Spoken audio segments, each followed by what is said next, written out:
Hey folks, tonight's not about kings or crowns, it's about dirt, pain, power, and the kind of forgotten history that doesn't get carved into marble, just etched into bones. We're diving into 4 brutal slices of the ancient world. No myths, no glory, just raw humanity. You won't be a general, you won't be a goddess.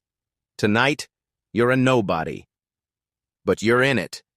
Up to your ankles in Roman sewage, Parthian blood, steppe dust, and honey that somehow means everything. So before we jump in, take a second to like this video, but only if you actually enjoy what I do here. Drop a comment. Where are you watching from and what time is it right now? Always love seeing this little global campfire come to life. Now turn down the lights, light a candle if you're feeling dramatic, and let's fall backward through time into stories you were never meant to survive. Part 1. Life as a nobody in ancient Rome. No togas, no banquets, no Colosseum luxury box seats. You're not Julius Caesar. You're his laundress's third cousin, scraping by in a fire-trap apartment with more rats than dignity. This is Rome from the gutter up. Foul-smelling, overcrowded, loud, and somehow still magnificent in its cruelty. If you survive the stairs, the starvation, and the street sludge, you might get to enjoy a bowl of mush and watch someone get stabbed for bread. Maybe. Part 2. Rodogun. The warrior who refused to comb her hair. You think rebellion is messy? Try swearing an oath so intense you don't touch your hair until you've avenged your mother's murder. Rodogun isn't some fragile princess. She's a ticking time bomb in royal robes, with a hairdo powered by fury and spite. This isn't your typical warrior tale. It's politics soaked in blood, grief braided into hair, and a woman who made vengeance look divine. Part 3. Tomyris. The queen who drowned an empire. You don't mess with a mother, especially not one who rules the steppe. Cyrus the Great tried. He lost his son.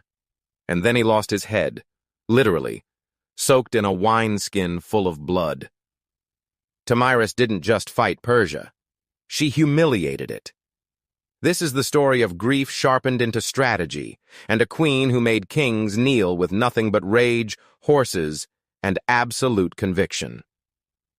Part 4. The Ancient History of Beekeeping, Blood, Gods, and Honey. Before swords, before scrolls, before anyone figured out how not to die by diarrhea, there were bees. Tiny, sacred, terrifying little workers that every ancient civilization treated like divine royalty. The Egyptians believed bees were born from god tears. The Hittites used honey for blood oaths and curses. And the Greeks? They thought bees whispered to oracles. This isn't a nature documentary.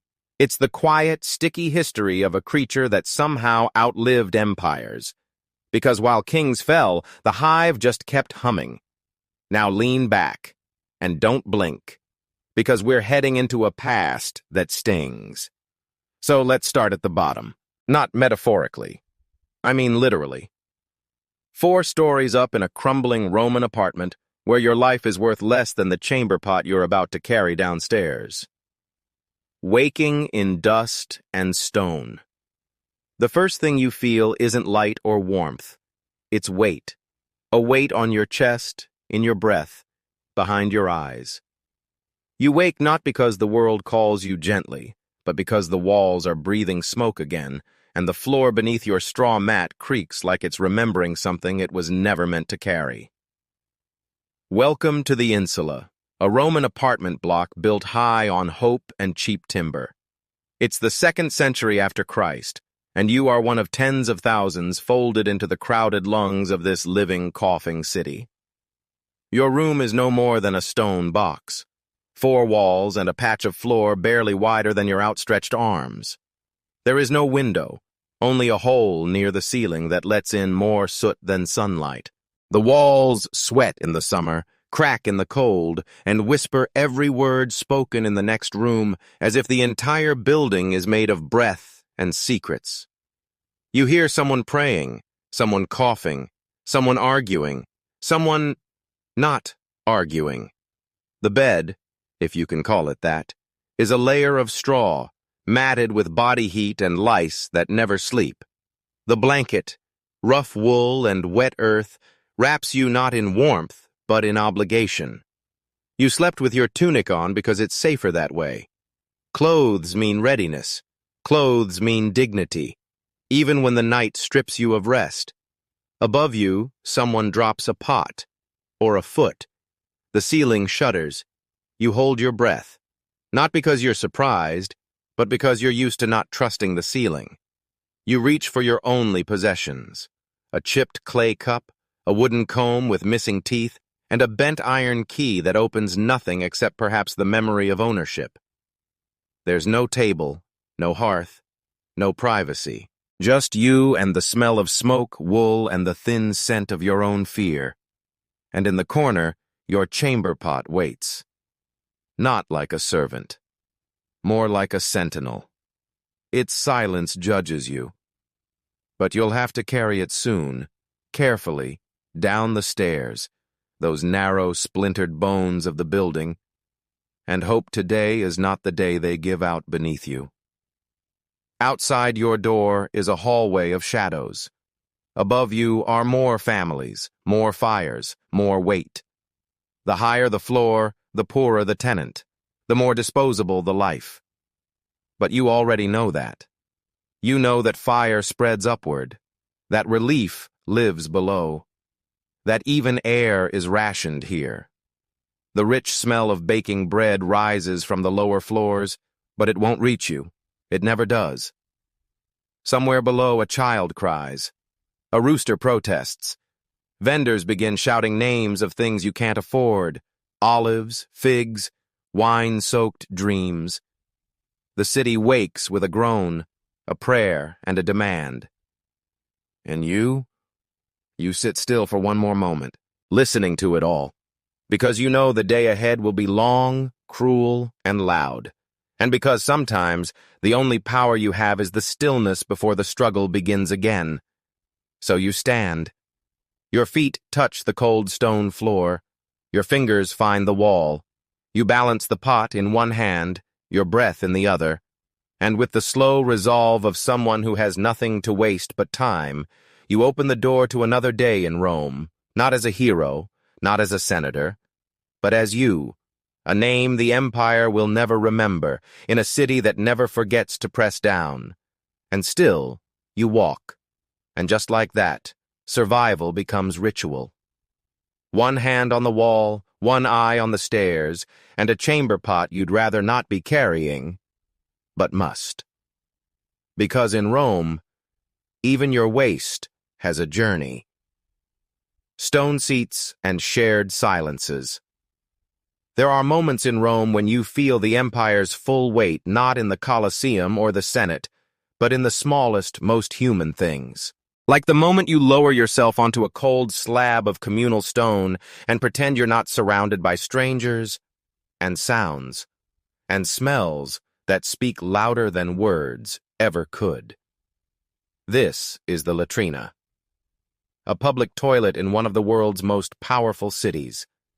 It's mid-morning now, the sun already turning the narrow alleyways into furnaces of sweat and stink, and you've carried your chamber pot carefully down 5 flights of rickety stairs just to be here.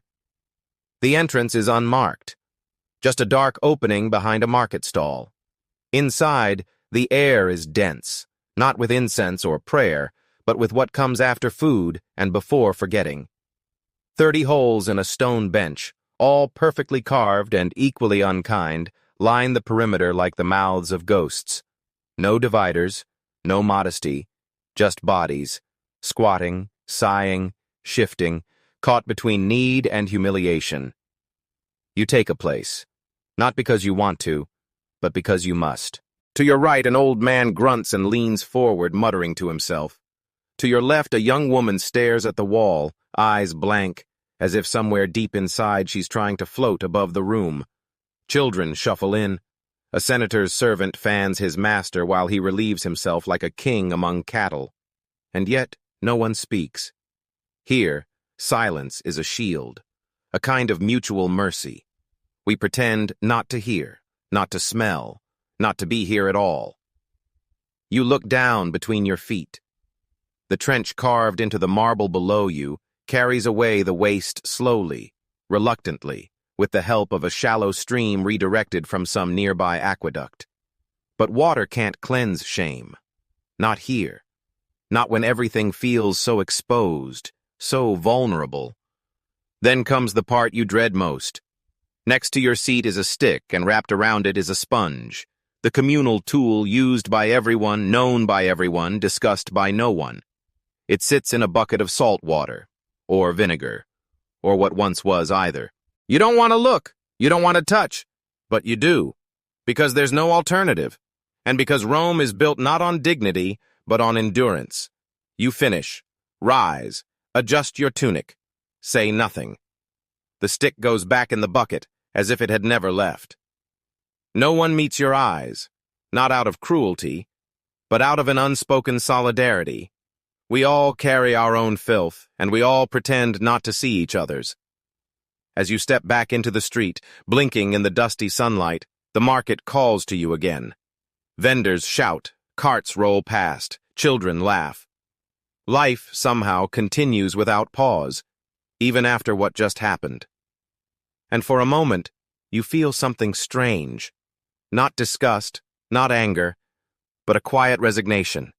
A strange kind of peace that only those who've endured powerlessness can understand. You survived the latrina, like you survived yesterday, like you'll survive tomorrow. Not clean, not proud, but still here. And sometimes, in Rome, that's enough. You step back into the light, not cleaner, just emptier. And that emptiness? It growls now, not in shame, but in hunger. Because in Rome, dignity might be rare, but hard bread is never far behind. The bread that never softens. You don't eat in the morning, you endure. The bread, if you can call it that, is a stone with a crust. It was baked days ago in a communal oven, sold in bulk to vendors who stack it like bricks and sell it like memories. It doesn't bend. It doesn't flake. It dares you to try. You crack a piece off. The edges tear your lip. You chew slowly, not out of choice but necessity. Your jaw aches. Your teeth protest. But you chew anyway, because hunger is patient, and you've learned how to make even the hardest things disappear eventually. There is no olive oil, no honey, no fruit. Just this gritty wheat and air, dusted with ash and regret. And then there's the wine. If it were real wine, perhaps the morning would feel warmer. But this is Posca, the drink of the poor. Cheap wine watered down until it forgets it once had spirit. You drink it not to enjoy, but to rinse the taste of sleep, stone, and yesterday's silence. You sit alone on a curb, or a step, or a patch of sun-warmed wall. Others do the same. The city is full of these quiet figures, shoulders hunched, heads bowed, all gnawing their portion of survival like dogs trying not to whimper. A vendor passes. He doesn't stop for you. He doesn't need to. He already knows you can't afford the figs, or the honeyed dates, or the warm bread he keeps hidden for a different kind of customer. The kind who wakes up downstairs. Nearby, a boy drops his loaf. It rolls into the gutter. He looks at it. He doesn't cry. He picks it up, brushes it on his tunic, and eats it anyway. And you? You nod. You understand. Because this isn't a meal. It's a ritual of remembering that you are still alive. The sun creeps higher. The street warms. The flies arrive, hovering between bites like ghosts of better mornings. You shoo them away, but they return. Always somewhere, a richer man bites into a pear so ripe it bleeds down his chin. Somewhere, a table groans with boiled eggs and imported cheese. Somewhere, Rome feasts. But not here. Here, breakfast is a test of patience, of humility, of how much you're willing to swallow before you begin the day. You finish slowly, letting the crumbs fall where they will. You sip the last of the Posca and feel it burn its way down. A quiet warmth that doesn't comfort so much as remind you. The day has begun. And it will not wait. You rise. Not because you're full, but because there's nothing left to eat and nothing left to say. And so, you begin walking. Into the heat. Into the dust. Into whatever comes next. Not with strength, not with joy, but with the one thing Rome can never take from you. Endurance.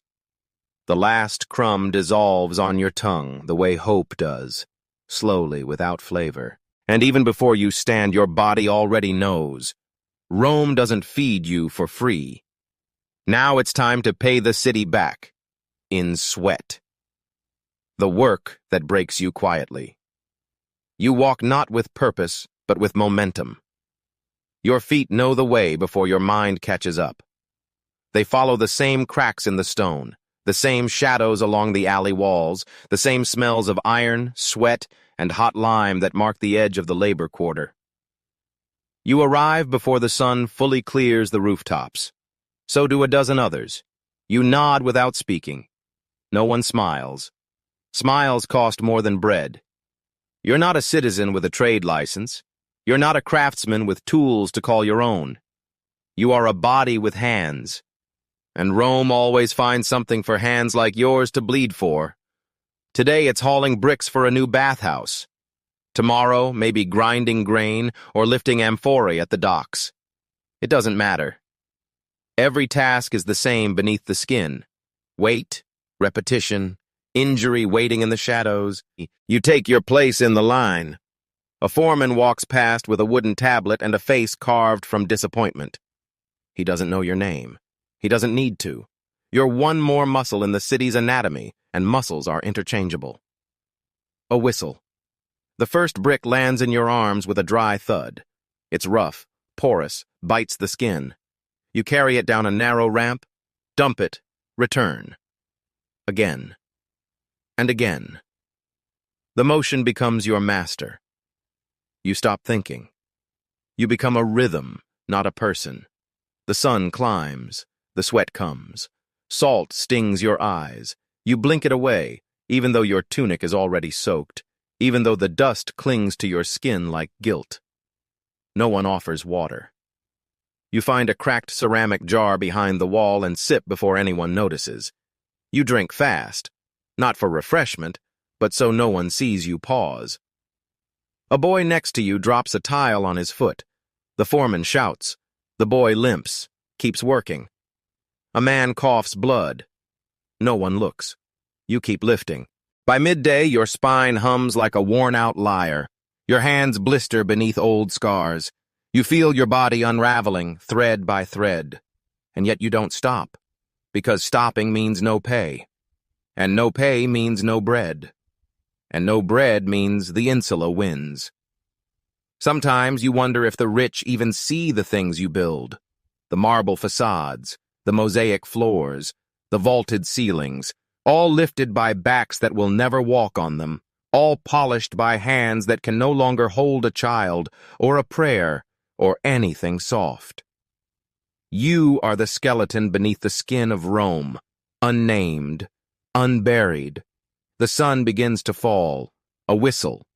Work ends not when the task is done, but when the daylight surrenders. You stretch, but it's not relief. It's preparation for pain. You know it will seize you tonight. In your legs, in your ribs, in the place behind your shoulder blades where forgotten dreams go to rot. The foreman drops a coin in your hand. One coin, flat, cold, heavy with silence. You don't thank him. He doesn't look at you. You walk away, one step at a time, past the walls you helped raise, past the baths you will never enter, past the statues that will never carry dust or memory, back into the streets, back into yourself. Not a man, not yet broken, just another Roman shadow walking home. The coin clinks in your hand like a question. Is this what your bones are worth? You don't answer. You just walk, not toward home, not toward rest, but straight into the veins of the city that feeds on movement. Because in Rome, even exhaustion has to keep going. Streets made of noise and refuse. There are roads in Rome that don't lead anywhere. They twist between tenement blocks and market stalls like veins feeding a heart that never truly rests. You walk them not to arrive, but because standing still in this city is a luxury no one affords. Not when carts rattle past with no warning. Not when animals defecate where you just stepped. Not when people push because if they don't, they vanish. You learn to move with the current. The cobblestones are uneven, worn down by centuries of footsteps and iron-rimmed wheels. They shine slick with grease and piss. The grooves collect rot and rain, and when it hasn't rained, which is often, the smell rises in waves of fermented dust. You sidestep a mule's carcass, half covered in flies. No one's moved it. Maybe no one will. The street will take care of it eventually. The street always does. Vendors shout from both sides, voices clawing over each other for your attention. Garum! Olives! Turnips! You hear, but also curses, laughter, arguments about prices and politics. Sometimes you wonder if the noise is the real architecture of Rome, built on voices more than stone. A wheel shrieks behind you. A cart barrels past, brushing your hip with its axle. You stumble. Someone yells. You don't turn around. You don't have time to feel insulted. This is the street's law. Those who stop, lose. Above you, balconies lean low and sagging, heavy with laundry and old regrets. Water dumps from a bucket overhead. Bath water, maybe. Or worse, it splashes near your feet. You flinch, but you don't curse. What's the point? This is Rome. Everyone throws downward. You keep walking. A beggar coughs blood into his hands. A dog limps between legs. A soldier forces his way through the crowd, not because he must, but because he can. His armor shines. Yours is skin and dust. A woman with swollen feet sells bread no one trusts. A child chases a hoop into traffic. A man pisses into a drain that leads nowhere but back to the Tiber. Somewhere, a flute plays. Not well, but earnestly. And you think for a moment that even this, even now, contains something like beauty. And still, the city breathes around you, a heaving beast of stone and waste and fire, dragging you forward even as your knees plead for rest. There is no sidewalk, no order, no pause, just the crush of need and the forward pull of survival. You pass an aqueduct spilling water down a channel carved into the street, meant to clean, now just carries away the day's sins, excrement, vomit, broken glass, lost coins. It doesn't matter. The city forgets quickly. You do too, because you have to.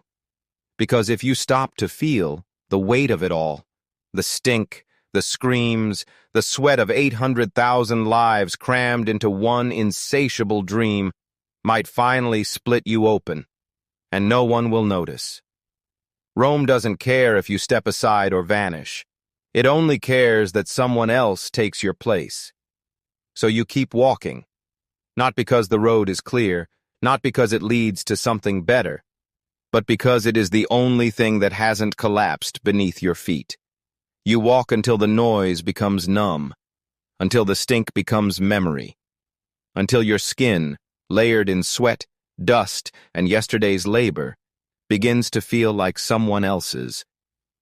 And that's when you see it, the bathhouse, rising like a temple built to worship the illusion of comfort. For a moment, you wonder if warmth can wash away a day like this. The warm illusion of clean. At first glance, the bathhouse feels like a promise. Stone arches curve like arms ready to hold you. Marble floors catch the light and scatter it in gleams. Voices echo against the walls with a kind of music, laughter, debate, water lapping like applause. This is where Rome tells you it has conquered not just the world, but dirt itself. But you know better. You hand a coin to the attendant, a boy too thin for his age, eyes tired before their time, and step inside. Heat greets you like memory, a thick breath of steam, oil, and something else beneath it all, the faint rot of 100 bodies trying to forget themselves. You pass through the changing room, clutching your tunic as if modesty still matters. A bench is free, but barely wide enough. Beside you, a man applies oil to his chest with too much pride. Another asks if you support the Red Chariot team. You nod, though you don't care. Conversations here are masks, worn to hide what we really feel beneath the sweat. You enter the tepidarium, warm, misted, and full of bodies too close to breathe properly. Then the caldarium, hot enough to melt thought. You lower yourself into the bath slowly, carefully. The water swirls, already cloudy with the weight of those who came before you. There is no drain. There is no fresh flow. The water remembers everything. You try not to think of the feet that walked here, of the men who bathed, bled, or spat before you. You try not to look too closely at the surface, at the thin sheen of oil that gathers in corners, or the floating curls of hair, or things you cannot name but feel brush your skin beneath the waterline. You remind yourself this is civilization, that emperors bathe here, that philosophers speak here, that Rome calls this a jewel of its greatness. But sometimes a jewel is just a polished infection. You leave the hot water behind. A man scrapes your skin with a strigil, peeling away dead cells, sweat, and some small piece of dignity. The blade bites too deep, but you say nothing. Pain is part of the ritual, a kind of penance for believing that cleanliness can be bought in a place like this. In the frigidarium, the cold slaps you awake. You shiver, grateful for the shock. At least the cold is honest. You dry yourself on a cloth that was once white, once soft.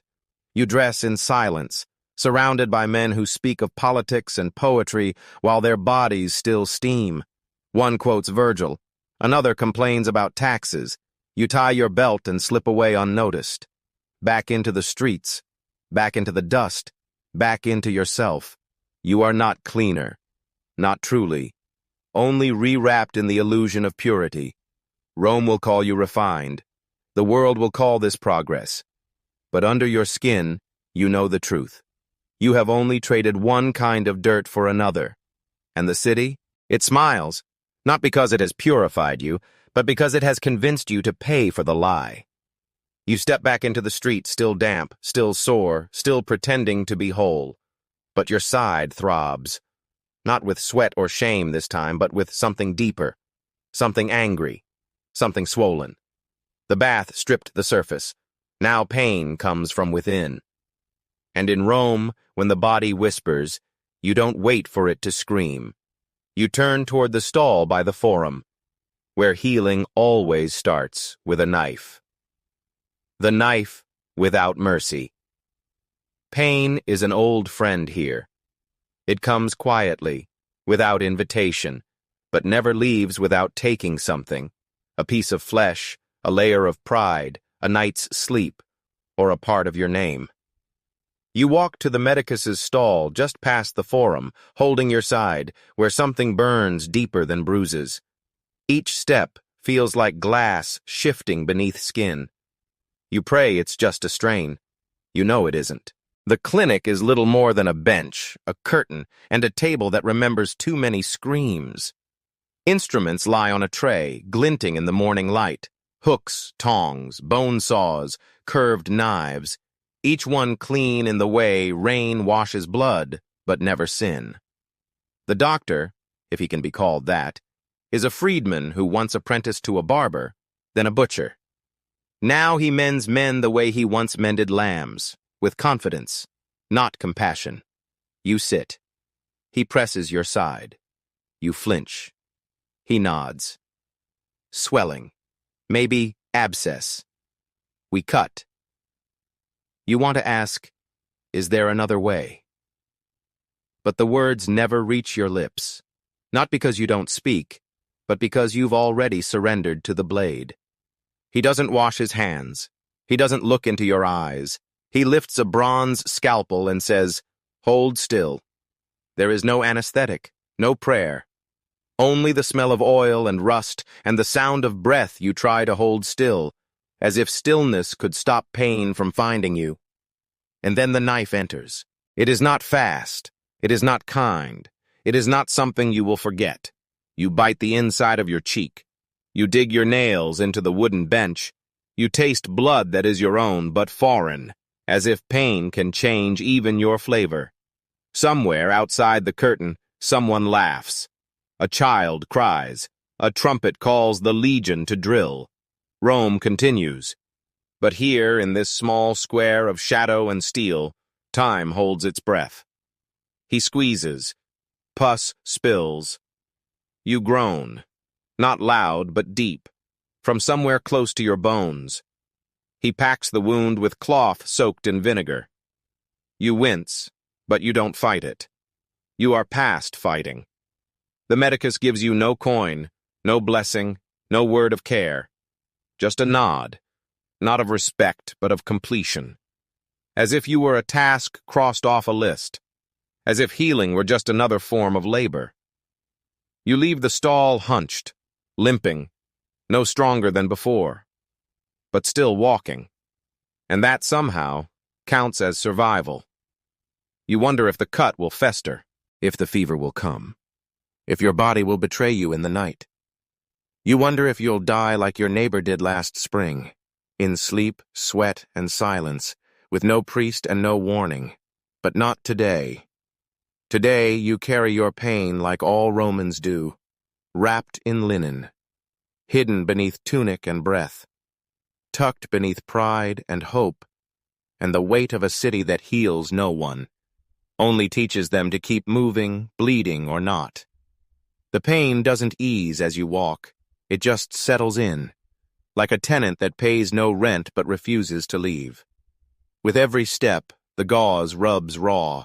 With every breath, the wound reminds you, you're still here, still bleeding, still breathing.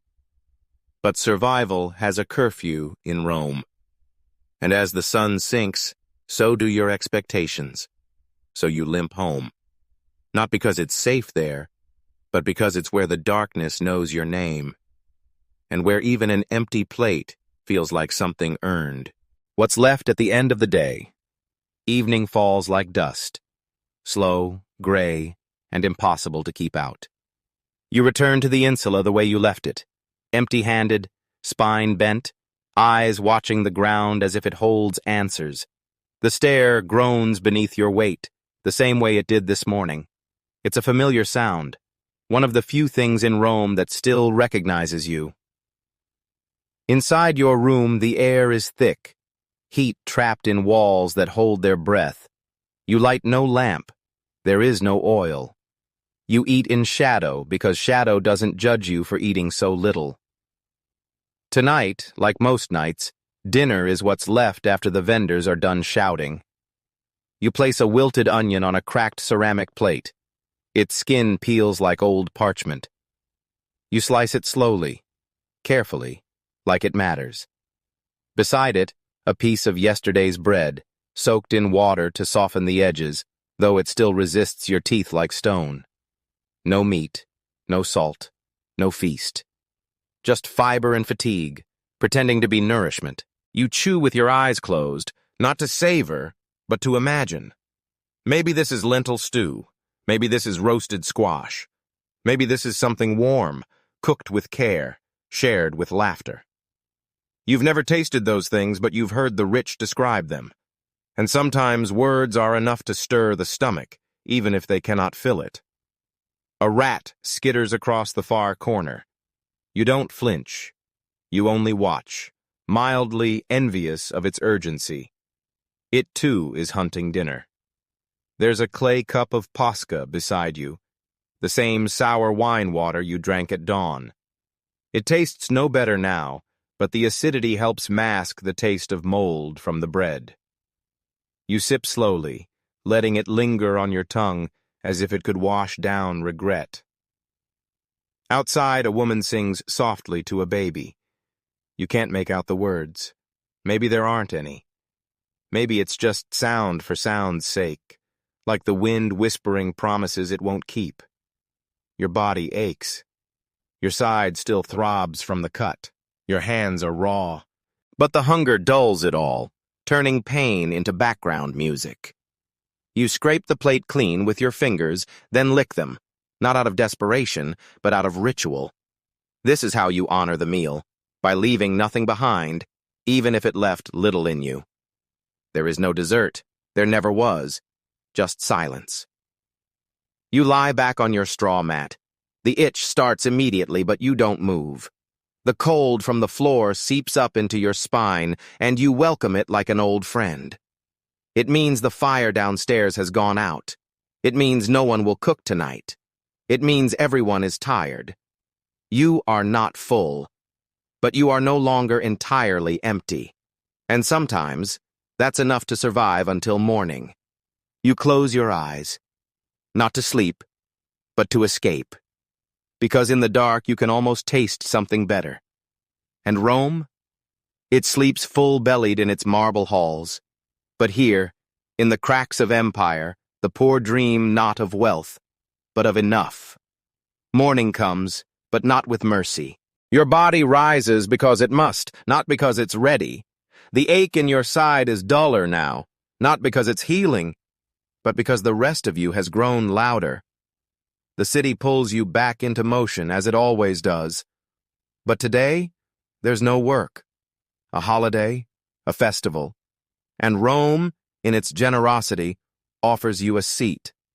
Not at a table, but at the Colosseum. The cost of their applause. They call it spectacle. A gift of the empire. A holiday for the people. Bread and blood. You sit in the upper tiers of the amphitheater, packed shoulder to shoulder with those who smell like the same streets, eat the same crusts, suffer the same silences. But here they are loud, louder than hunger, louder than pain, louder than mercy. Below, the sand is raked smooth, not to honor the fighters, but to better show the blood. A trumpet sounds. The crowd rises. You remain seated, not out of defiance, but because something in you still resists the rhythm of cruelty dressed as celebration. They begin with the condemned, a thief, a deserter, a slave who struck his master. No weapons, just fear. From the gates comes the answer, a leopard, starved and taunted for 3 days. The crowd howls. Bets are placed, and somewhere below the roars and drums, a man dies in pieces, torn not just by claws, but by the eyes that watched and did nothing. And then come the gladiators, not warriors, not truly, owned men, branded by debt, or law, or skin. Some fight to live, some to die, all to feed the city's appetite. They clash like thunder, metal on metal, flesh on sand, silence between screams. You want to look away. But everyone else is standing, shouting, cheering, even the children, especially the children. And you wonder, what will this teach them? That death can be art? That power is applause? A man falls, his arm broken. Blood pools beneath him. He lifts a hand, not in surrender, but in pleading. The emperor does not raise a thumb. The man dies. The crowd cheers again.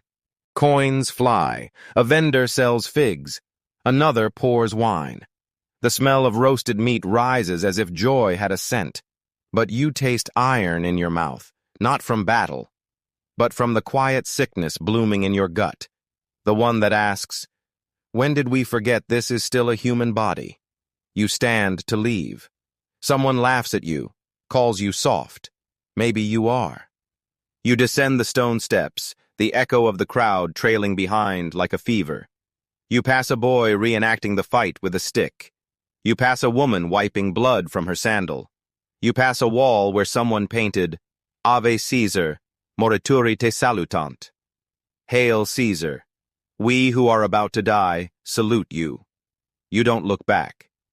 By the time you return to your insula, the cheers are fading behind the rooftops, but they still live somewhere in your bones.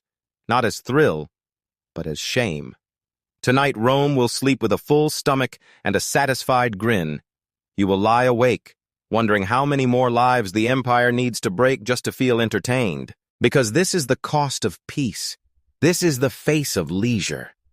And somewhere beneath the marble and thunder, the soul of the city rots quietly, unseen, but not unfelt. But blood doesn't only spill on sand. Sometimes it stains marble. Sometimes it's not drawn by sword or claw, but by verdict. And Rome, ever the showman, knows how to turn even justice into a performance. The scales that never balance. In Rome, the law is carved in stone, but it does not feel like stone. It feels like iron pressed against your neck, cold, heavy, and always tilted. They say Rome is a city of order, a place where rules hold chaos at bay, where every man knows his rights. But that's only true if you are someone. If you have a name that opens doors, a patron whose nod carries weight. For the rest, the law is a blade that cuts one way. Today, the forum is buzzing. A trial is underway, not of justice, but of performance. Two men stand accused of the same theft. One, a patrician's son. The other, a foreigner, skin browned by desert winds, shoulders heavy from the docks. The noble's father arrives with gold and polished words. The foreigner arrives with silence and fear. Guess who walks free? It isn't just about guilt or innocence. It never was. The law here is a stage, and the richer you are, the better the script you can buy. Witnesses are summoned like actors, bribed for tears or outrage. Magistrates sit in marble seats, their faces carved into masks of authority. And in the end, the verdict is less about truth and more about who had the coin to shout the loudest. You stand among the crowd, watching, listening. You feel something gnawing at you. A quiet anger that doesn't know where to rest. Not at the judge, not even at the noble's smug grin, but at the way everyone nods as if this is normal. Because here, it is. Punishments are designed to humiliate, not heal. A thief might have his hands broken. A liar might have his tongue pierced. And if you insult the emperor, that is not a trial. That is death. Swift, public, and cruel. The crowd gathers not just to see justice done, but to watch someone burn, bleed, or beg. Pain is entertainment, and mercy is weakness. If you are a slave, the law does not see you at all. You are property, not person. If a slave kills his master, the punishment is not just for him, but for every slave in the household. All of them crucified one by one under the Roman sun, as if blood could erase fear.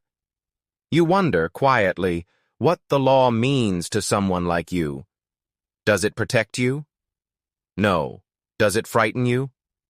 Yes, but not as much as hunger.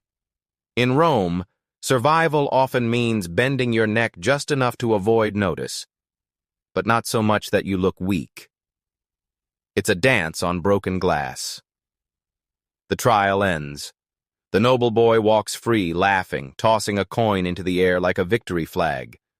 The foreigner is dragged away in chains, his screams swallowed by the crowd's chatter.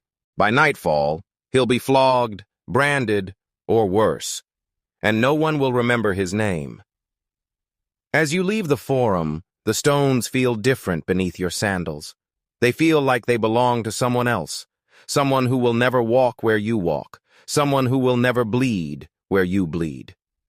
Rome may be built on law, but for the poor, the law is not a foundation. It is a shadow, and the shadow always wins. And when the law fails you, as it always does, you turn to the gods, not because you expect mercy, but because there's nowhere else to kneel. Prayers the gods don't hear. The temple stands tall, white marble reaching for a sky that never answers. Columns rise like promises, clean, cold, perfect. You walk between them with your head bowed, not out of reverence, but out of habit. Because this is what you're supposed to do. Because somewhere, someone taught you that fear wears the face of the divine. You carry no offering worth naming. A dried fig, a copper coin, not enough to win favor, just enough to avoid notice. Inside, the air is thick with incense and breath. Smoke coils around the statue of Jupiter like a snake too bored to strike. His stone face looks down on you, unreadable, unbothered. A god made by men who never knew hunger. You kneel, not because you feel holy, but because this is the only place where no one demands labor from you. Here, you can be still, if only for a few minutes. But even stillness feels heavy under the eyes of carved gods and watching priests. You murmur a prayer. You don't believe it will be heard.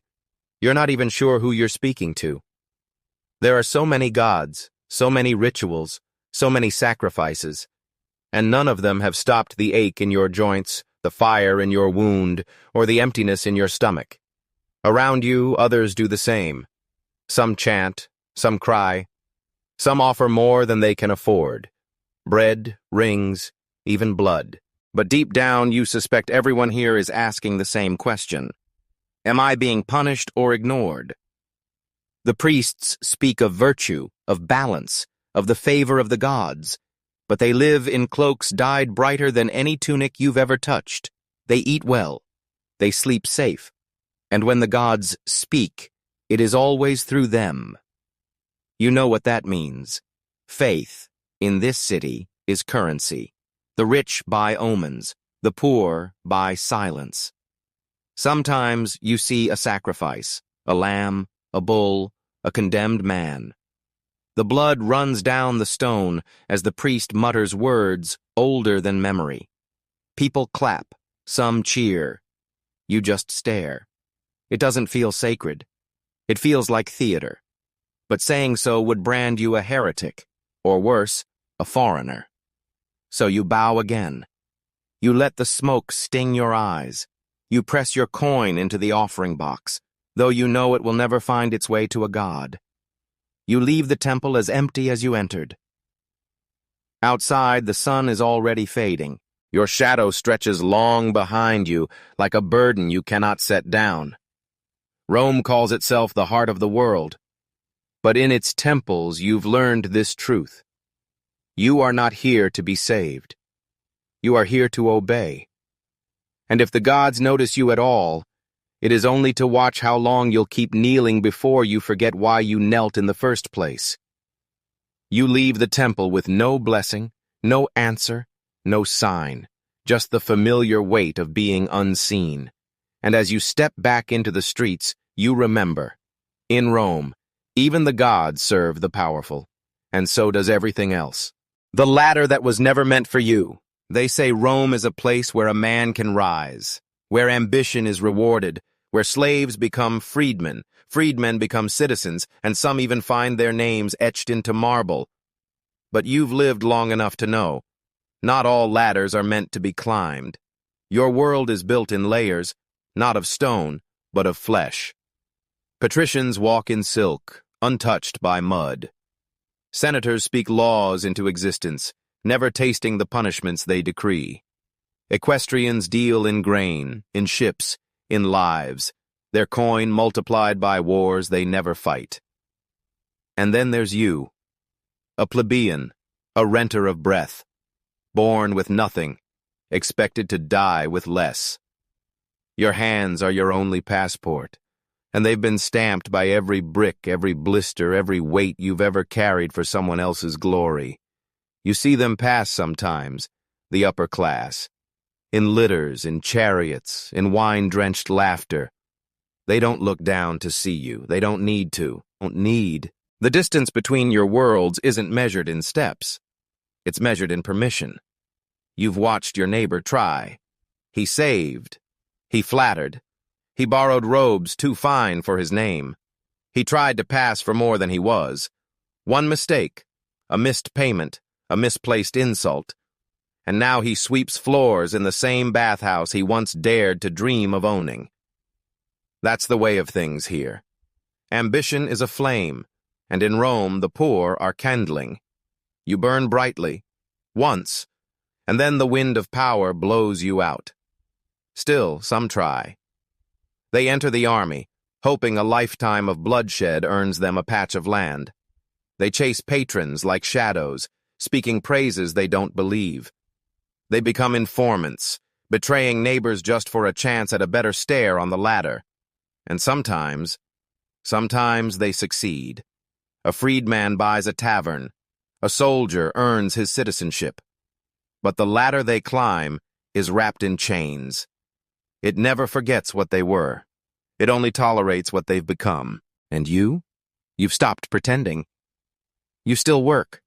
You still hope, not for wealth, but for a day without pain, a meal without debt, a night without shame.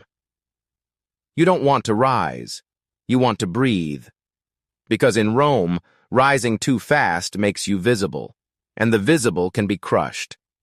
As night returns, the city glows from the heights, torches in villas, laughter spilling from palaces.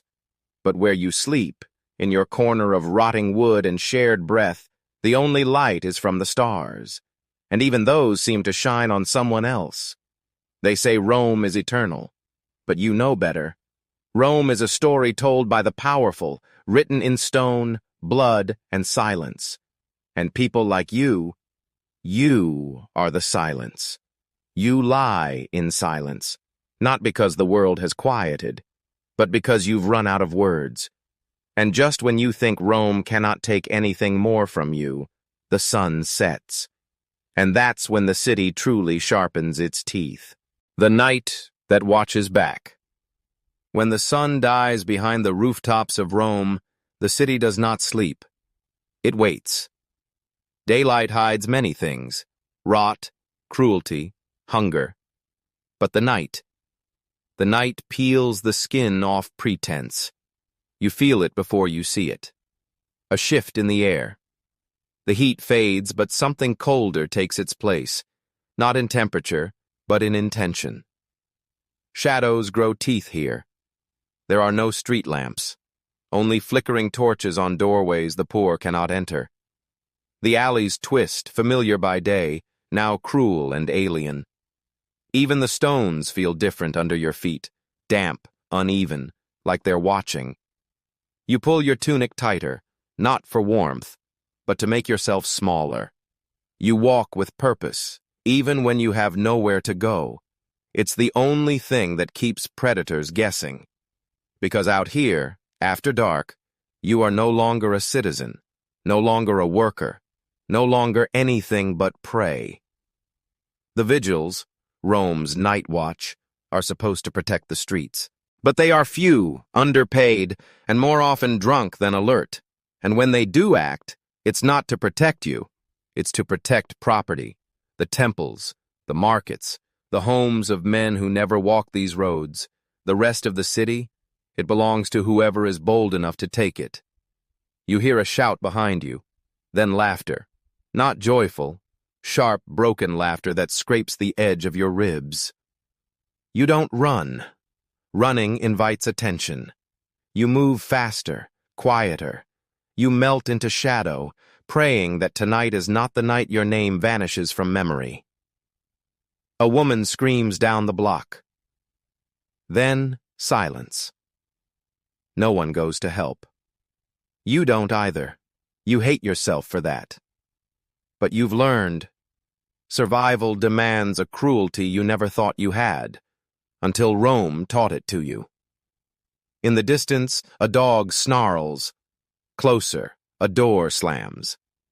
You see a man slumped beside a wall, groaning in pain or prayer. You can't tell which. You don't stop to ask. Above you, a window creaks open. A child peers down, eyes wide with questions they will never have answered. By the time you reach your insula, Your shoulders ache from tension, not from weight, from awareness, from knowing that every step could be your last, from knowing that Rome at night is a beast that does not hunt with teeth, but with silence. Inside, your room smells of mildew and old sweat. You bolt the door with a broken beam and press your back against it, as if that will stop what's outside. You lie on the floor and try to breathe, not because you're safe, but because you're still here, and in this city, that counts as victory. Outside, Rome breathes. It doesn't sleep. It just waits for the next soul too slow to vanish. Rome waits in the dark, silent, watching, fed by fear. But far from its marble jaws, across desert winds and blood-stained sand, another silence was learning to bite back. Not the silence of prey, but of a girl sharpening her breath into steel. Her name was Rhodogun.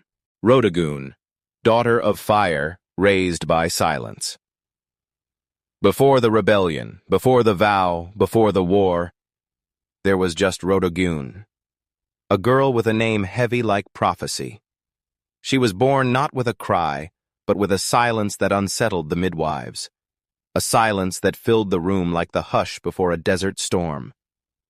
They say her first breath smelled of iron, that the stars above Parthia dimmed slightly the night she was born, as if even the sky knew it would one day bow to her rage. Her mother died young, too soon for memories, too late for forgetting.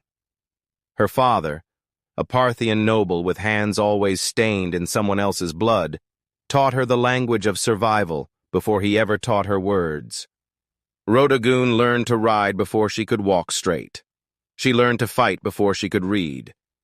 Her tutors were exiled soldiers and bitter concubines, men who taught her swordplay with spite, women who taught her poison with poetry.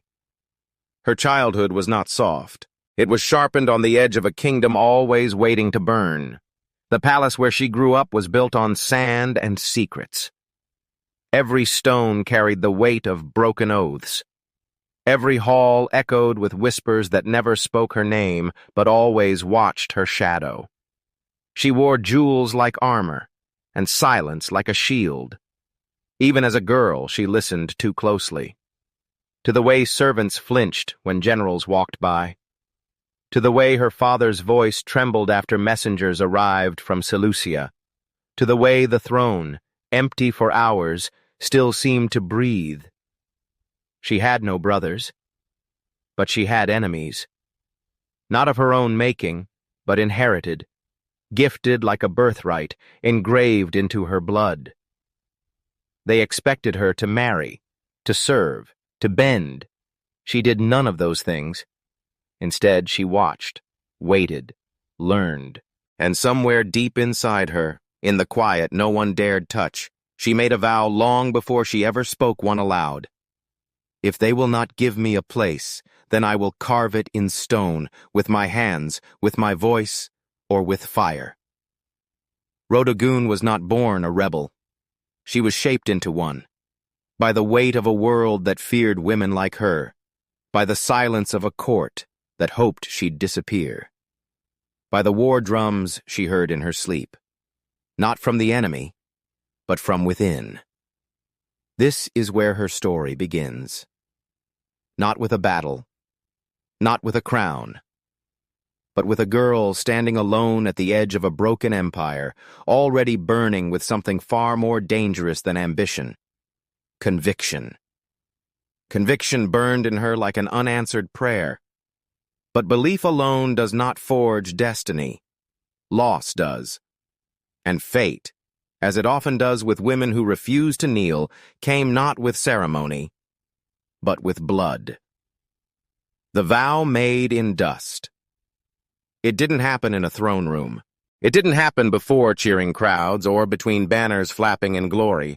It happened in a tent, in the desert, surrounded by dust, blood, and the bodies of men who once called her father king. Rhodogun stood barefoot in the sand, her hands still trembling from the last arrow she loosed. Not from fear, She had unlearned that long ago, but from something deeper, a kind of grief that turned inward like a blade.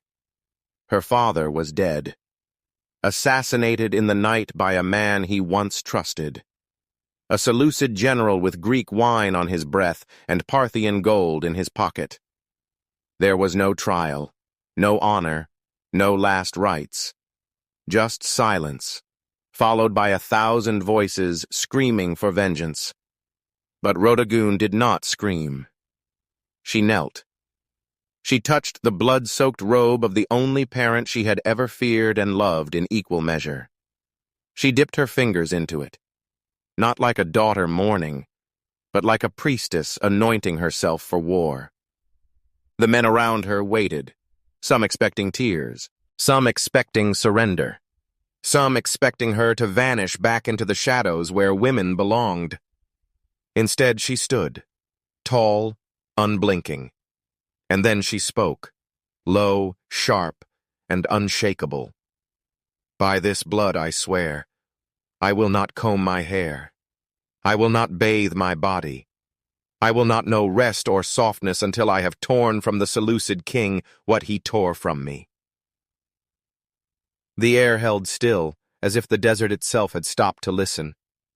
It wasn't just a promise. It was a sentence, handed down not by law, but by grief wrapped in fire. They say her skin grew rough, that the smell of ash and iron followed her like a cloak, that even generals looked away when she entered a room, not out of disrespect, but out of fear that their own cowardice would shrivel under the weight of her presence. For years, she did not soften. She fought beside rebels, rallied broken tribes. She wore the same armor until it became part of her. Blood-stained, sweat-soaked, sacred. They offered her perfume. She chose steel. They brought her gifts. She answered with strategy.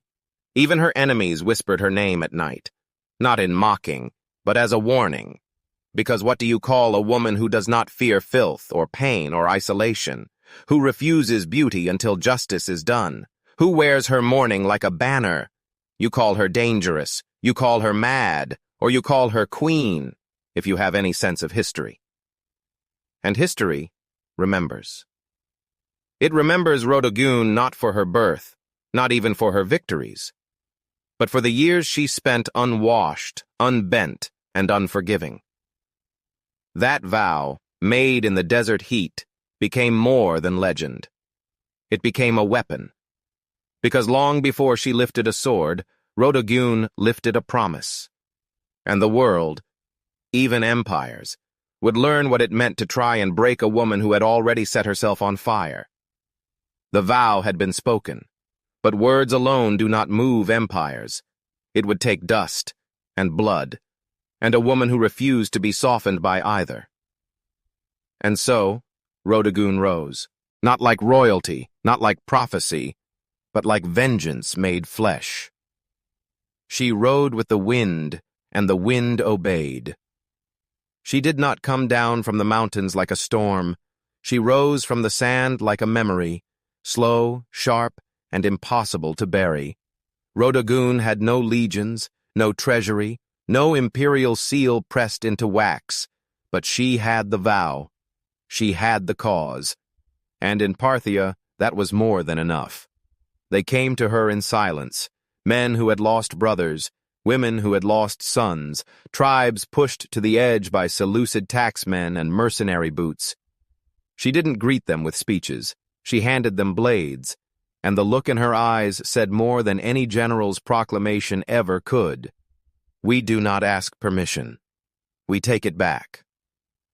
Her campaign was not one of banners and fanfare. It was dust and hoofbeats, daggers in the dark, fires lit in the enemy's grain stores before dawn. She moved like no one had taught her how to rule, because no one had. She had only been taught how to endure, and now she taught others how to strike back. Her army, if it could be called that, didn't march. It disappeared and reappeared. At night, they melted into the desert. By morning, Seleucid garrisons woke to arrows lodged in their throat and fear lodged in their spine. One by one, outposts fell. Not with great battles, but with whispers, bribes, desertion, and perfect silence. Rodogune didn't waste men. She didn't build monuments. She tore them down, especially those with Greek names. In one winter alone, she took back 5 cities, not by siege, but by starvation, persuasion, and well-timed betrayals. The Seleucid governors called her a barbarian, a witch, a madwoman who stank of ash and rot, but even their soldiers stopped laughing after she captured a fortress, using a team of oil-soaked camels and a child's funeral procession as cover. She fought dirty, because the war had been dirty long before she arrived, and through it all, the killing, the burning, the hunger, the freezing winds, Rodogune never once washed. Her hair matted into thick cords, her skin darkened from sun and soot, and her enemies called her the unbathed queen, thinking it an insult. But to her people, it was a badge, a living reminder of the vow. She rode into every camp with the same wild fire in her eyes and the same dust on her skin. To see her was to remember. Parthia had not forgotten. And if Rodogune was a ghost, then she was the kind that did not haunt, but hunted. They say she once stared down an entire garrison with nothing but her silence, that a general surrendered rather than meet her eyes, that the Seleucid commanders began lighting incense before writing her name, as if she might appear behind them in the flicker of the flame. She became more than a woman. She became momentum. The force you feel right before a spear breaks through your armor. The breath before a rebellion no longer needs leaders because it has become everyone's revenge. And still, she did not bathe, because her war wasn't done. Because justice was not a feeling. It was a task, and Rodogune was not here to feel. She was here to finish. For years, the vow had been her shield, her weapon, her crown. But even the fiercest storm must one day find stillness. And Rodogune, the unbathed, the undefeated, the unyielding, had reached the end not of her fury, but of her task. The day had come, not for surrender, but for release. The day the dust was washed away. The day of reckoning came not with drums, but with dust. A red wind swept through the plains of Mesopotamia, as if the earth itself had held its breath for too long. Rodogune arrived not at the head of a glittering army, but on a mud-spattered horse, her body cloaked in years of sweat, blood, and silence. Ahead stood the last Seleucid stronghold, not a palace, a prison, where her father's name had been spat on, where her people had been caged like animals, where the men who called her barbarian had feasted on stolen grain beneath Greek marble. She didn't lay siege. She opened the gates, not with war machines, but with fear.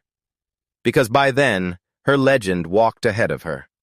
And no soldier wanted to die fighting a ghost who didn't sleep, didn't smile, didn't wash. The guards surrendered at dawn. The governor slit his own throat before breakfast. And the last vestige of Seleucid rule in Parthia collapsed with a whimper, not a roar. But Rodogune made no speeches.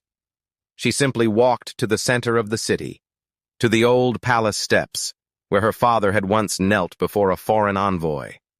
There, before her warriors, mud-caked, sunburnt, wide-eyed, she stood still, for the first time in years. They brought her a basin of water, not golden, not perfumed, just clear, cold, drawn from the Tigris. For a moment, no one breathed. She stepped forward and removed her helmet. Her hair, once black and braided, now hung in tangled ropes, stiff with years of grime and grief. Birds had nested in locks. Scars wove through strands like threads of defiance. She knelt, not in defeat, but in fulfillment. And as she poured the water over her head, the silence broke. Some say it sounded like rain. Others say it was like a funeral bell rung in reverse. But for those who stood there, who saw the woman who had once vowed to remain unwashed until vengeance was done, It was more than cleansing. It was a resurrection. The water turned black, then red, as blood from old wounds reopened by time mixed with the dust of empires. And she did not cry. She did not laugh. She simply breathed, as if for the first time in years. Her soldiers knelt too, not in worship, but in witnessing. Because they knew this was not a bath. This was a reckoning made whole. A woman who had stripped herself of vanity, comfort, and ease, not because she had to, but because she chose to. Because pain had become her weapon, and now peace could become her crown. When it was done, she rose, dripping, clean, radiant not with beauty, but with completion. And though they begged her to rule, to take the title of queen, to seat herself where kings had once failed, she walked away, into the desert, where wind and silence belonged to her once more. Because Rhodogun had not fought to rule, she had fought to remember, and to make the world remember too. That a vow kept is sharper than any blade, that a woman unwashed is still a storm, and that sometimes the most sacred act is not war, but knowing exactly when to lay your weapons down. And then she disappeared. No crown, no throne, no final decree, only the wind trailing behind her, as if even it knew the war was over, but the story was just beginning. Because what Rhodogun left behind was not an empire, it was a memory too fierce to fade. She was never a queen, but we remember her like one. The battles ended, but the silence that followed her never did. Rhodogun, the unwashed warrior, the oath-bound daughter, had delivered vengeance in full. The Seleucid strongholds were ashes, the governors dead or fled. Parthia, once a bruised vassal state, now stood like a lion that had remembered its claws. And yet, she refused the crown. The elders offered it in gold. The priests wrote poems in her honor. The soldiers carved her name into their shields. But Rhodogun, she left. No palace, no monument, no statue in the city square. They say she rode north, into the mountains where the wind speaks only in whispers and wolves. Some say she died there. Some say she became a spirit. But most agree. Rhodogun was never meant to stay in a world obsessed with comfort, ceremony, or soft rule. She had done what no man dared, turned mourning into war and war into legend.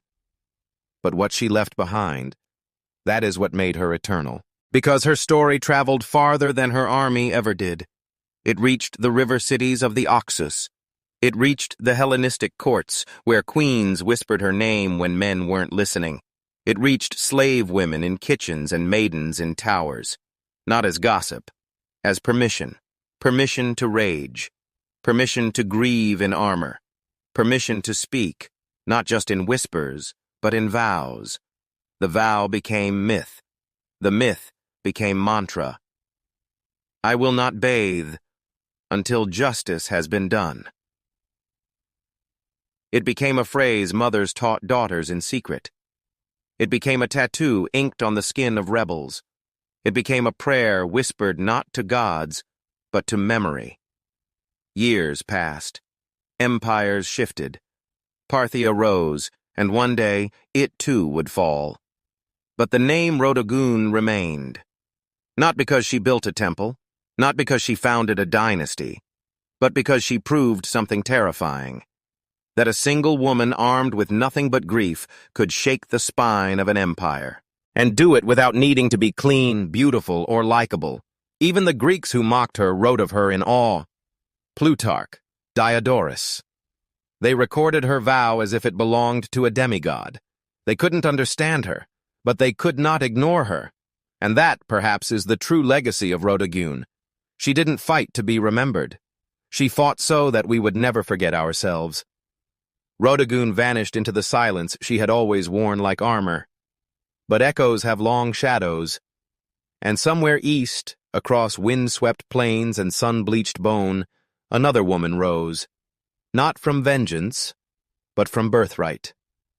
Where Rhodagoon fought for the past, Tomiris would fight for the land itself. And the land had teeth. Born from horse blood and horizon. Before she was a queen, before her name was dipped in blood and carved into the bones of empires, Tomiris was a shadow on the steppe. Fast, silent, watching. She belonged to no palace. She wore no crown. She rode the wind with the people of the horse, the Masagetai, nomads born between rivers and sky, where the earth was endless and the gods were restless, hungry things. They say the Masagetai were wild, that they drank fermented mare's milk and buried their dead in golden armor, that they raised children on horseback and let wolves raise the rest. But wild is just what empires call people they can't own. In truth, they were free. No walls, no kings, just clans bound by blood, iron, and oath. In this world of motion and ritual, Tomiris was a storm forming. Her mother died in labor beneath a crescent moon.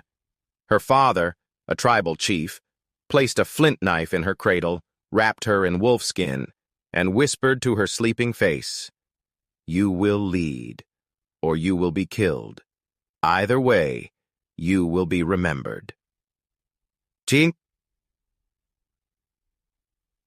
She was trained by the old warriors, men who had scalped Persians and sung songs about it after, women who bled in battle and laughed louder than men. Tomiris grew not into beauty, but into presence. She rode without saddle. She hunted alone. She learned to gut fish, skin deer, carve bone into arrowheads sharper than glass. By 12, she could shoot from horseback at full gallop. By 15, she had broken 3 stallions and 2 boys' noses. By 18, they called her Sister of the Blade. By 20, she was queen. Not through inheritance, but by demand. Because when her father died, the chieftains argued over who should lead. Tomiris did not. She simply took his sword, held it to the fire, and spoke. If the gods gave me blood to spill, then they gave me rule to wield. No one challenged her, not because she was untouchable, but because everyone knew, if you raised a hand to Tomiris, you'd better make sure it was your last gesture. As queen, she didn't rule from a throne. She ruled from the saddle, braids flying like banners, voice like a war drum wrapped in thunder. She spoke few words, but when she did, her warriors listened, because her silence was never empty. It was coiled, like a bowstring or a promise of retribution. And then came Cyrus, the king of kings, the empire eater, the man who believed everything had a price, including the sky. He wanted her land, her horses, her rivers, her submission. But Tomiris had never knelt in her life, not to gods, not to men, and certainly not to a king with soft hands and 1,000 scribes. She knew what was coming, and she did not flinch. Because this was what the steppe had raised her for. Not comfort, not peace, but the moment where the empire meets the earth, and the earth bites back. And as the earth braced beneath her hooves, the empire sent not spears, but silk, not blood, but bait. The proposal that stank of iron. It didn't arrive with arrows. It arrived with honeyed words and silken robes, a proposal, not a threat. But Tomiris smelled iron beneath the incense. The messenger was Persian, gold-threaded tunic, clean hands, eyes that scanned the camp not like a guest, but like a man measuring ownership. He spoke of peace, of unity, of 2 great nations joining hands, one born from empire, the other from sky and soil. And then he said it. Cyrus the Great offers you marriage, Queen Tomiris. Not conquest, not war. A throne beside him, not beneath him. Around the fire, her chieftains murmured. some in disbelief, some in temptation. Because who says no to Cyrus? The man who swallowed Lydia, Babylon, Elam, Media, a man who stitched together a continent with blood and law. He had gods on his coins. He had scribes rewriting time in his favor. And now he wanted her. But Tomyris sat silent. The fire crackled. A horse neighed in the dark. The wind tugged at the hides of the tent, as if trying to leave. She stared at the flames, then at the messenger. Her voice, when it came, was low, dry, sharp as antler. Cyrus doesn't want a wife. He wants a pasture, a river, my bloodline inside his borders. The messenger smiled, too wide. Majesty, he respects you. Tomyris leaned forward. If he respected me, he'd come himself. And he'd bring warriors, not ribbons. There it was, the truth behind the gift. Cyrus had no intention of sharing power, only of absorbing it, of binding the Massagetae to him through ceremony, then breaking them through policy. It was a move he'd used before: offer marriage. Then, when the tribes lowered their guard, strike, annex, assimilate. But Tomyris was not a girl from the hills. She was a storm in human shape. She saw empires the way wolves see fences, something to tear through. So she refused. Not politely, not politically, but publicly. She sent the messenger back with his gifts untouched, his pride scorched, and a warning carved into bone. Tell your king, I drink no wine poured by a stranger. I share no tent with a man who measures my worth in horses and bloodlines. The desert listened, and so did Cyrus, because within weeks the silk turned to steel. The gifts stopped. The scouts began to vanish. Persian caravans moved closer to the eastern banks of the Araxes River. Peace had been offered, and peace had been denied. But it was never peace. It was bait. And Tomyris had torn the hook from her mouth before the line could pull her whole nation under. Now, the sky over the steppe thickened. The hawks circled lower, and in the dark, her warriors sharpened blades with teeth clenched in prophecy. Because war was coming, and this time, it wore the face of a suitor. But empires rarely accept rejection with grace. When the silk failed, Cyrus reached deeper. He stopped offering hands and started taking sons. He died in chains, so I broke mine. Cyrus didn't invade first. He invited again, this time with strategy, not silk. Knowing Tomyris would never bow, he cast his net around something far more dangerous than a queen. Her son, Spargapises, crown prince of the Massagetae. Young, proud, fierce, but not yet weathered by the sandstorms of empire. He had his mother's fire, but not her silence. And Cyrus knew how to bait fire. So he left a camp unguarded, laid wine out in golden jugs, meat still steaming, tents open, as if abandoned by accident. The young prince took it, rode in with his warriors, captured what he thought was a gift from the gods, only to find the gods had been Persian all along. The trap snapped. The camp was a mirage, the wine was drugged, the peace was poison. By dawn, Spargapises awoke in chains. Tomyris heard nothing for 2 days. Then came the message. Cyrus had her son, alive, bound. The desert went still. Not even the wind dared breathe near her tent that night. Her warriors watched her like one watches a burning altar, with awe and the quiet hope it doesn't erupt. She did not weep. She did not scream. She sharpened a knife. When the second message came, it was shorter. 2 words. He's dead. They said Spargapises killed himself, ashamed. Ashamed that he fell for the trap. Ashamed that he drank the enemy's wine. ashamed that he was captured, and by extension that she, his mother, had been made small. But Tomyris felt no shame, only precision, because the moment her son died, the vow was born. Cyrus, you have taken my blood. I will fill a cup with yours. This wasn't war now.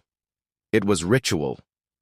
The Massageta began to move, not as an army, but as a funeral given teeth. They painted their faces with ash and ochre. They braided horsehair into their spears. They sang no songs. They packed no spoils. They rode for vengeance, and they rode behind a mother who no longer needed gods to justify her wrath. Tomyris did not wear black. She wore red. She did not mourn. She prepared. Because her son had died not in battle, but in a lie, in a trap, in a cage.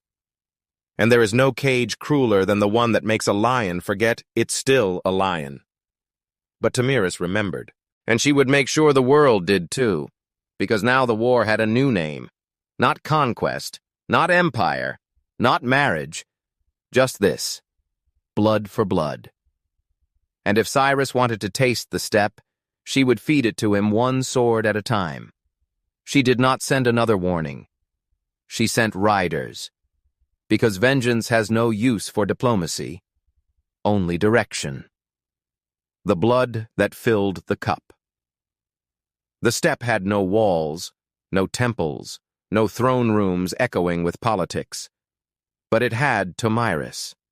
And Cyrus brought everything he knew into her domain: armor, elephants, banners kissed by fire, as if steel could tame the sky.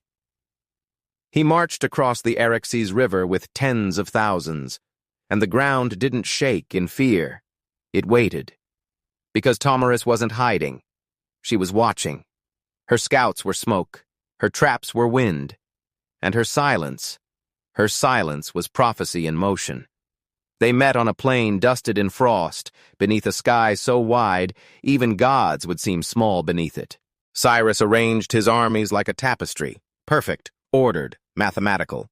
Tomyris unraveled it like a horse tearing through silk. Her warriors didn't charge with formation. They swarmed, screamed, split apart like storm fronts and collided again with wolf-born chaos. They didn't fight for coin. They fought for a name, for a boy, for a queen who had already buried her heart and was now ready to bury an empire. The Persians were soldiers. The Massageti were vengeance. And vengeance doesn't follow strategy. It follows scent.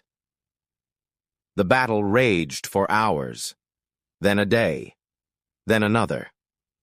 Cyrus was relentless, but so was the wind. And the steppe does not love kings. It loves survivors. By the third dawn, Tomyris saw her moment. The Persians had bled themselves wide open, chasing shadows. She struck like a falcon from the sun. They say she rode at the front, that her spear pierced the chest of the king's guard, that her horse trampled the banners of Babylon, that when Cyrus fell, he did not fall like a king. He collapsed like a man who finally saw what fury truly looked like. And when it was done, when the field was quiet and the snow was no longer white, she ordered his body found. They brought it to her, heavy, broken, still. She looked at him, not as a rival, but as a lesson. This man who wrote laws, who built roads through nations, who thought he could fold the sky into a scroll and sign it. He had underestimated one thing. A mother without a child is the most dangerous ruler of all. And then comes the moment carved into history's ribcage. Tomyris took a goatskin, filled it with blood from the battlefield, and dropped Cyrus's head into it. "You thirsted for blood," she said. "Now drink your fill." It wasn't cruelty. It was math. What he took, she returned, not in words, in weight. And that cup, that skin of vengeance, became her throne, not one of gold, but of memory. Because after that day, Tomyris didn't conquer.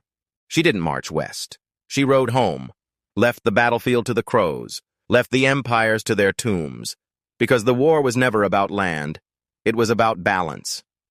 And now the scale was even. The war was over. The blood had answered blood. But when the last spear was lowered and the winds swept clean the battlefield, what remained was not a queen. What remained was something quieter, older, and far more enduring.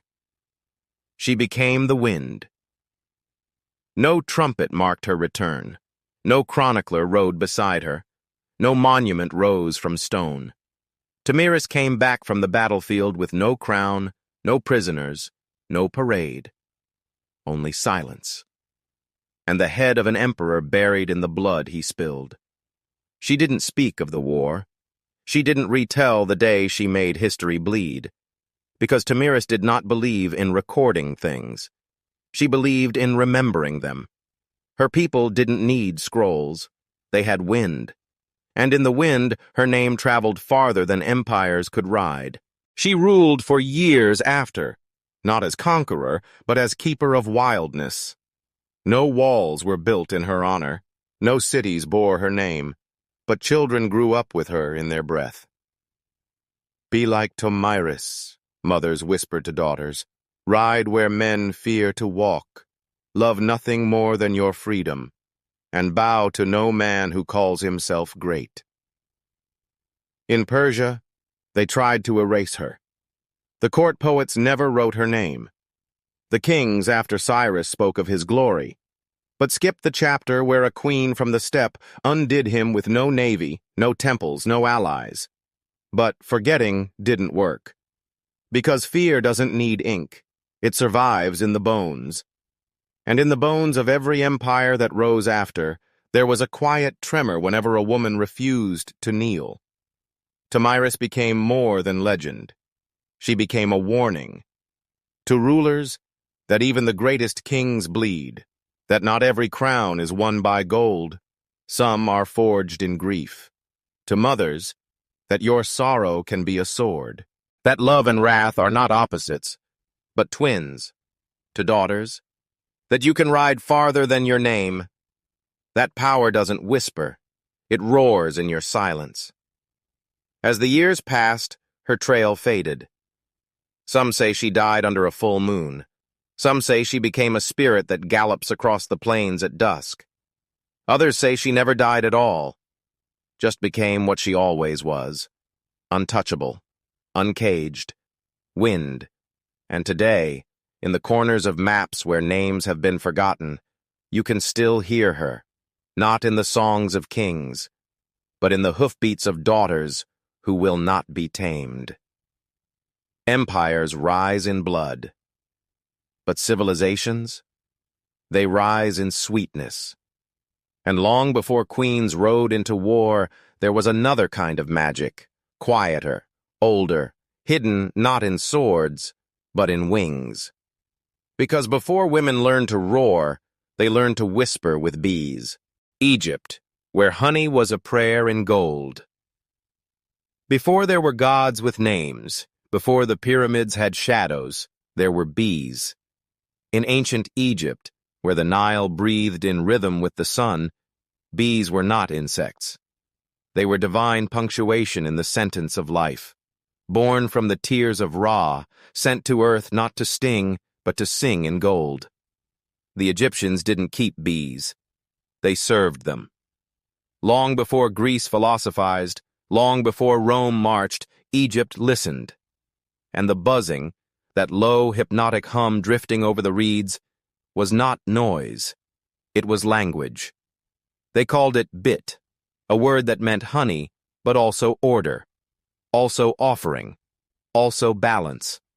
Because to the Egyptians, honey was ma'at, not just sweetness, but truth.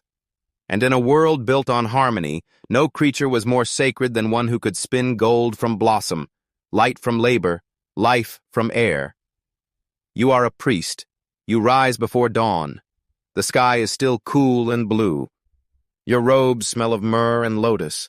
You walk past statues older than rain, past canals dug by your great-grandfathers, toward the terracotta hives lined in long rows, each whispering softly in the rising heat. You do not rush. The bees do not like haste. You bow before the hive. You murmur a hymn, not out of superstition, but respect. Because if Ra has many eyes, some of them are small and black and humming in rhythm. You place your offering, grains, crushed dates, a smear of fig. You listen. The hive responds, not with words, but with warmth. The smell of wax, pollen, and purpose fills your chest. You open the clay chamber. Inside, gold, not coins, not crowns, but something older than money, more sacred than conquest. Still warm, still singing. You take only a little, because you are not harvesting, you are borrowing. This honey will be mixed with wine for the temple. It will coat linen bandages for the dead. It will anoint wounds, soothe coughs, sweeten prayers. It will touch the tongue of pharaohs. It will seal scrolls with sacred wax. It will burn in oil lamps beside statues of gods with falcon heads and lion eyes. And when the people ask why the sun rises, you will not speak of astronomy. You will tell them, because the bees are still singing, because Ra still cries tears into flowers, and we are lucky enough to taste them. In Egyptian cosmology, there were two kingdoms, Upper and Lower Egypt. But hidden between them was a third realm, the realm of bees. Kings wore bee insignia beside their cobra emblems. Honey was sent as tax. Beeswax was used to embalm, to seal, to heal. Queenly, priestly, eternal. Even the word bee-king meant ruler of the north. And long after empires fell, after the Nile changed its course, after the pyramids grew weathered, the bees remained, still humming, still building golden prayers in dark chambers of mud and mystery. In Egypt, honey was a hymn, a golden thread between gods and breath. But west of the Nile, in a land stitched from mud and mathematics, honey had another name, evidence. Because in Mesopotamia, sweetness wasn't just sacred, it was serious. And when the stars faded and the gods stopped whispering, it was the scribes, the healers, and the lawgivers who made sure the bees were still heard. Mesopotamia, where honey was written into law. If Egypt offered honey to the gods, then Mesopotamia offered it to the wounded, to the judged, to the broken and the bound. Here, between the Tigris and Euphrates, where mud bricks gave birth to empires, honey was no longer myth. It was evidence. It was medicine. It was law. You are a healer, a scribe, a priest with ink-stained fingers and a head full of stars and fever codes. Your temple is also a clinic. Your clinic is also a court.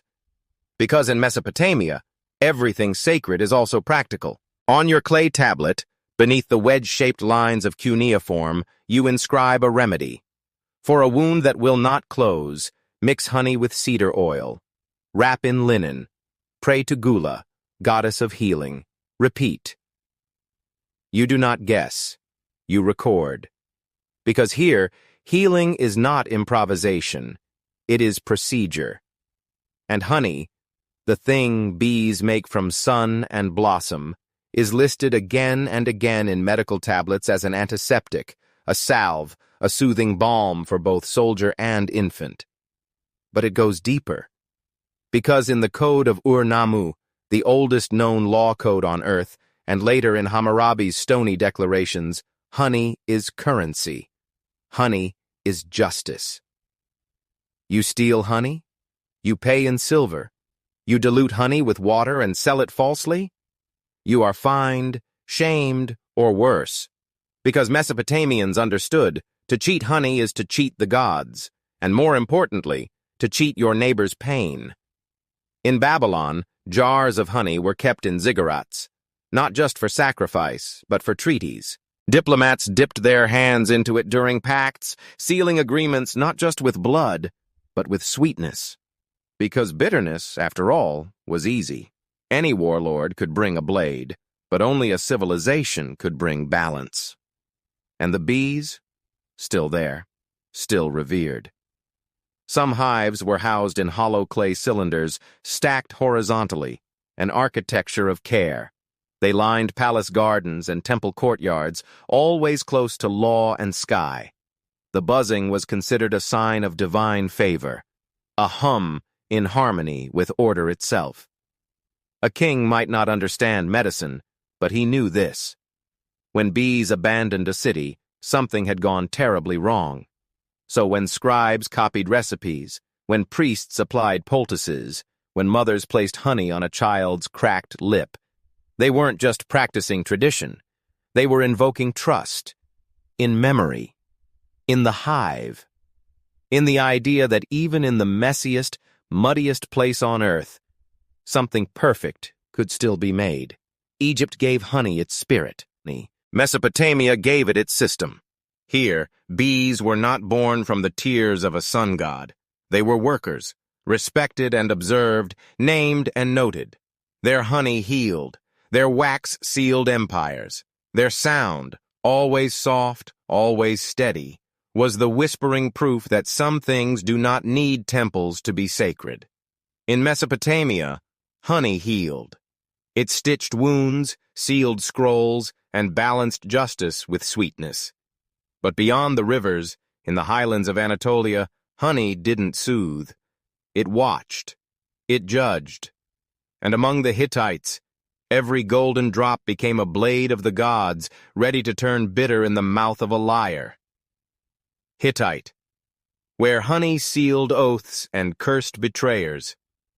Long before parchment, before empires signed treaties with wax seals and golden ink, there were the Hittites, iron-hearted, cloud-chasing, and deeply afraid of gods who listened too well.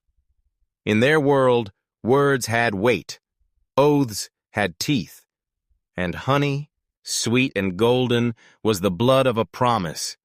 You are a priest, not one of joy or healing, but of consequence.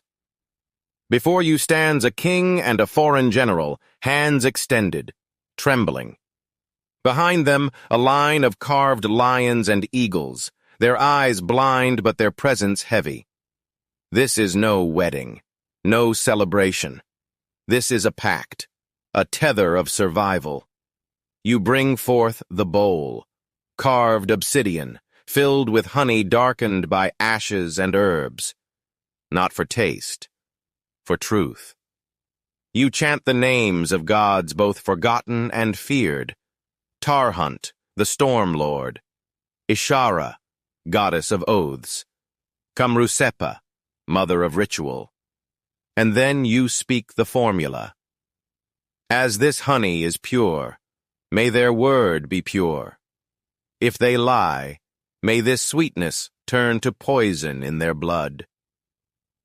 The men dip their fingers in, touch their tongues, repeat the vow, and the gods are watching. Because to the Hittites, honey is not food. It is a living witness, a mouth that speaks only when someone breaks their word. In the forests beyond the capital of Hattusa, hives are carved into tree trunks and stone crevices. The keepers do not call themselves beekeepers. They are watchers of the pact.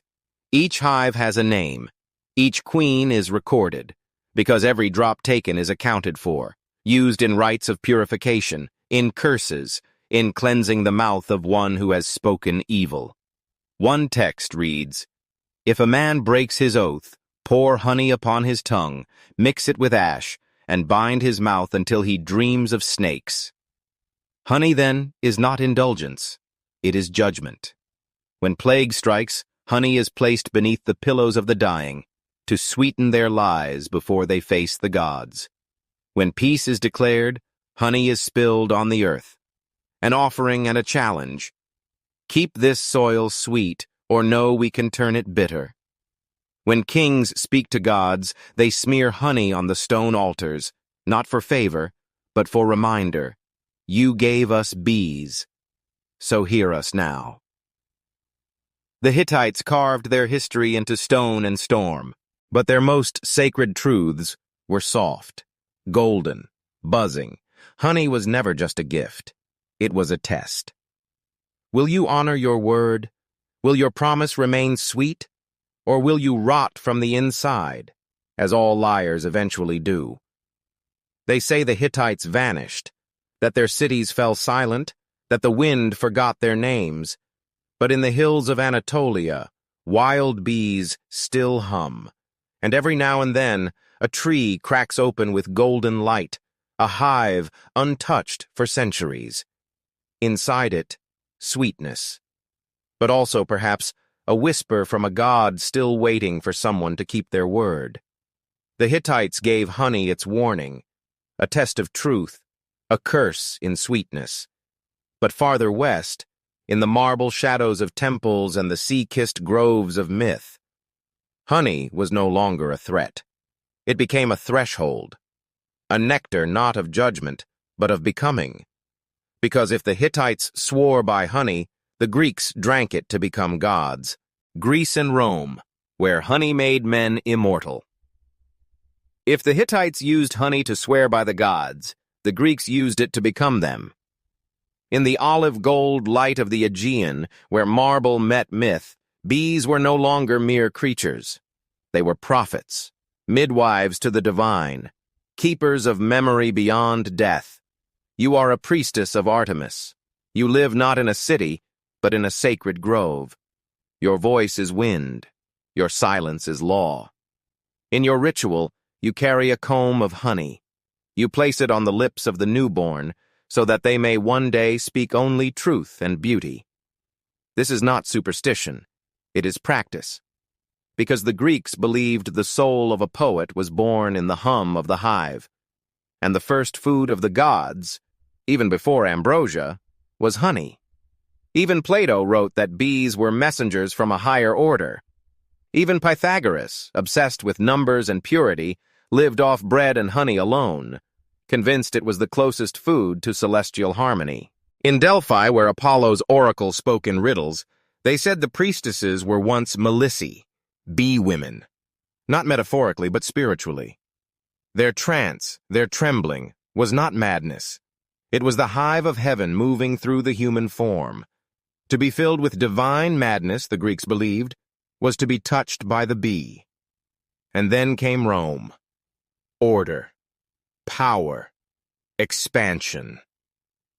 The Romans saw what the Greeks revered and systematized it. They placed hives along military roads, grew fields of thyme for better yield, and studied the swarm as they studied conquest, meticulously. Virgil, the poet-soldier, wrote an entire book, the Georgics, on bees. He called them a people divine, a model of ideal Roman society, loyal, hierarchical, productive, ready to die for the hive. They alone share a common home and raise their young together and possess a city of laws. To understand bees, Virgil claimed, was to understand the soul of empire. Even Caesar, even Augustus, those who ruled with marble fist, bowed before the bee's discipline. Because if Rome was built on law and order, the hive had done it first. But they also kept the mystery. For all their engineering, Romans still placed honey on the lips of the dead, still whispered to bees when tragedy struck, still believed that if you offended the hive, you risked the wrath of something older than the gods. Honey was used to embalm, to preserve meat and mind, to heal wounds of gladiators and emperors alike. In war, it became rations. In peace, a taste of the eternal. So when the classical world finally began to fall, when temples cracked and scrolls burned, the bees remained, humming in the ruins, tending to wild time, carving sweetness from chaos.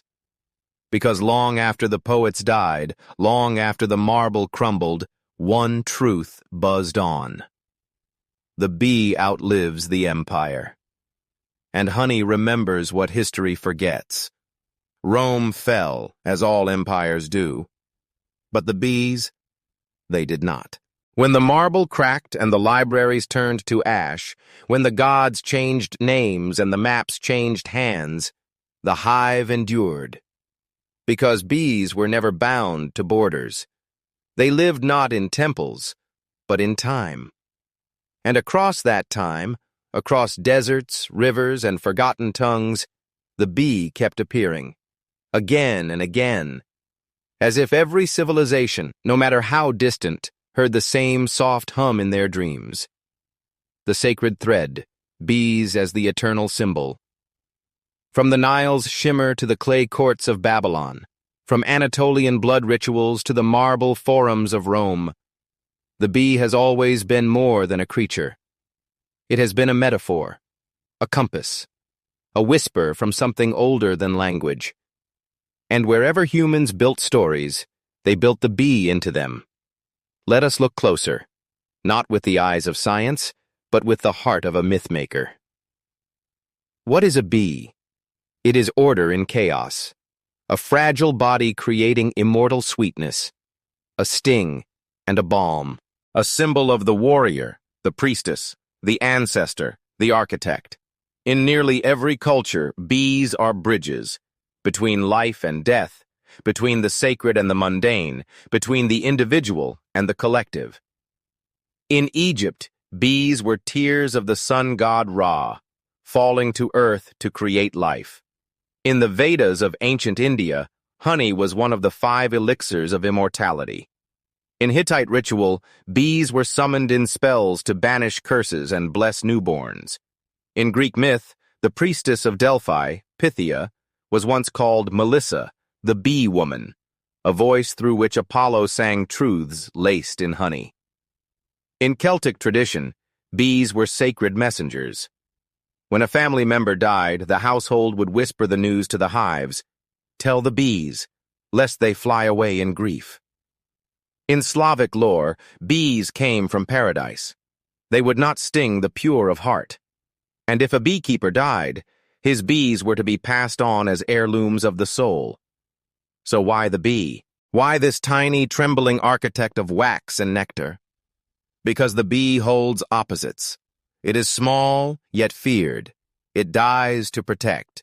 It labors without praise. It sings in silence. And in the hive, we saw something we longed for. A world where every action serves the whole. Where even the queen does not rule by cruelty, but by presence. To many ancient minds, the bee was not simply sacred. It was a blueprint, not just of nature, of civilization. Even today, when gods are questioned and myths dissected, the bee remains. It appears on tombs and temples, on coins, crowns, wax seals, and wedding rings. It appears in revolutions, as a symbol of labor, unity, resistance. It appears in dreams, carrying messages from those long gone. And still, when the world grows loud, we find ourselves drawn to gardens, to the hush of lavender, thyme, and golden hum, drawn back to that old sound we never quite stopped needing, the sound of bees, of life being made in secret, of sweetness being shaped by unseen hands. Because long before we learned to write, before we prayed, before we ruled, we watched the bee, and it taught us that silence can build, that sweetness is sacred, that even the smallest wings can carry the weight of a world.